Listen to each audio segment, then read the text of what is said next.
ഒറ്റയടിപ്പാത എന്ന കഥയുടെ തുടർഭാഗം. ഞങ്ങൾ ആവശ്യപ്പെടുന്നതിന് മുൻപേ എല്ലാ കാര്യങ്ങളും ബാപ്പ അറിഞ്ഞു ചെയ്തിരിക്കും. ബാപ്പയുടെ പേര് ഷാൻ എന്നായിരുന്നു. ഷാജഹാൻ എന്നത് ചുരുക്കി വിളിച്ചിരുന്നതാണ്. നാട്ടിലെ ഏത് കാര്യങ്ങൾക്കും മുൻപന്തിയിൽ ബാപ്പയുണ്ടാകും. ആര് സഹായം ചോദിച്ചാലും കൈനിറയെ കൊടുക്കുമായിരുന്നു. ഉമ്മയുടെ പേര് സുഹറ എന്നായിരുന്നു.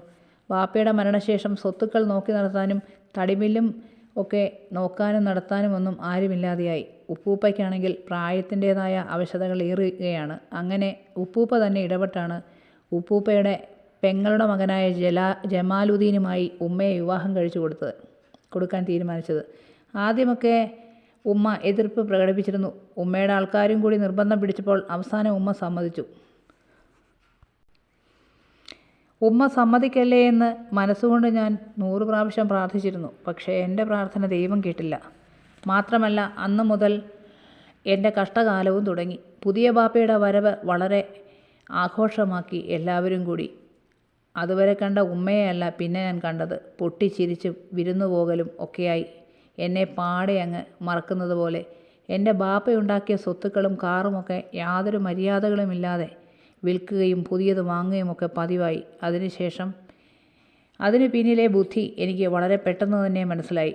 പുതിയത് വാങ്ങിയാൽ അത് അയാളുടെ പേരിലാക്കുക എന്നതാണ് ലക്ഷ്യം. ക്രമേണ പല വസ്തുവകകളും അയാളുടെ പേരിലാക്കി.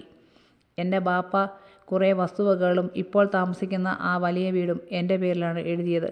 അതോർത്തായി പിന്നീട് അയാളുടെ ആശങ്ക. ഉപ്പൂപ്പയുടെ പെങ്ങളുടെ മകനാണെങ്കിലും ഒരു നല്ല ഗുണവും അയാൾക്കുണ്ടായിരുന്നില്ല.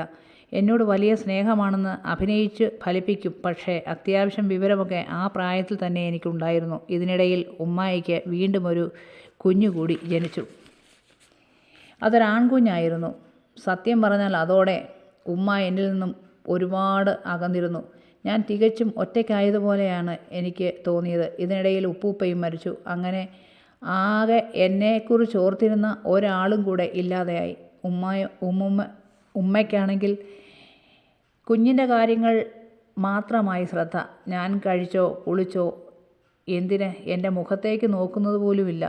അങ്ങനെയിരിക്കെ ഒരു ദിവസം ഉമ്മ പതിവില്ലാതെ എന്നോട് കുറച്ച് സ്നേഹം കാണിച്ചു. കൂട്ടത്തിൽ അയാളും ഉണ്ടായിരുന്നു. എനിക്ക് പുതിയ ഉടുപ്പ്, കുപ്പിവളകൾ, അങ്ങനെ കുറേ സാധനങ്ങൾ. എനിക്ക് പ്രത്യേകിച്ച് സന്തോഷമൊന്നും തോന്നിയില്ല.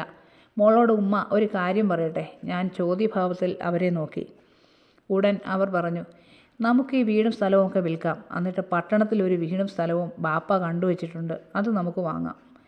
അതാവുമ്പോൾ മോൾക്ക് നല്ല സ്കൂളിൽ പഠിക്കാം. ഇതിനേക്കാൾ രസമാണവിടെ താമസിക്കാൻ. മോളെന്തു പറയുന്നു? എനിക്ക് വളരെ വിഷമം തോന്നി.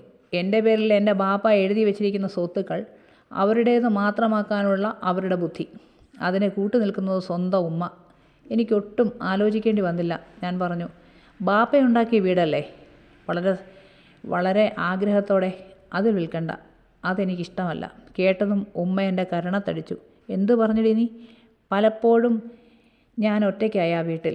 ഉമ്മയും അയാളും അവരുടെ കുട്ടികളുമായി പലയിടത്തും പോകും. എന്നെ കൂട്ടില്ല. അയാൾ എന്തും കാണിച്ചോട്ടെ. പക്ഷേ എൻ്റെ പെറ്റമ്മ. ഞാൻ ഡിഗ്രിക്ക് പഠിക്കുന്ന കാലത്ത് എനിക്ക് കല്യാണാലോചനകളും വന്നു തുടങ്ങി. മുസ്ലിം പെൺകുട്ടികൾ അധികം പഠിക്കേണ്ട കാര്യമില്ല, അവരുടെ അന്തിമ തീരുമാനം. അങ്ങനെ അയാളുടെ അകന്ന ഒരു പെങ്ങളുടെ മകനുമായി എനിക്ക് കല്യാണം ആലോചിച്ചു. പയ്യൻ ഡോക്ടറാണ്. ഒറ്റ മകനേയുള്ളൂ. ഒരുപാട് സ്വത്തുക്കൾ, നല്ല സ്വഭാവം, ഇങ്ങനെ ഒരുപാട് ഗുണഗണങ്ങളാണ് അവർ പറഞ്ഞത്. ഒരു വെള്ളിയാഴ്ച അവരെന്നെ കാണുവാൻ വന്നു. കാഴ്ചയ്ക്ക് യാതൊരു തകരാറും എനിക്ക് തോന്നിയില്ല. നല്ല സംസാരവും പെരുമാറ്റവും. പോരാത്തതിന് മെഡിക്കൽ കോളേജിലെ ഡോക്ടറും. ബാപ്പയും ഉമ്മയും കൂടെ വന്നു. എന്നെ അവർക്ക് ഇഷ്ടമായി. നഹാസ് എന്നാണ് ചെറുക്കൻ്റെ പേര്. പോകാൻ നേരം അയാൾ ചോദിച്ചു, സഹനയ്ക്ക് എന്തെങ്കിലും പ്രത്യേകിച്ച് അഭിപ്രായം വല്ലതും ഉണ്ടോ? പറയാൻ മടിക്കണ്ട.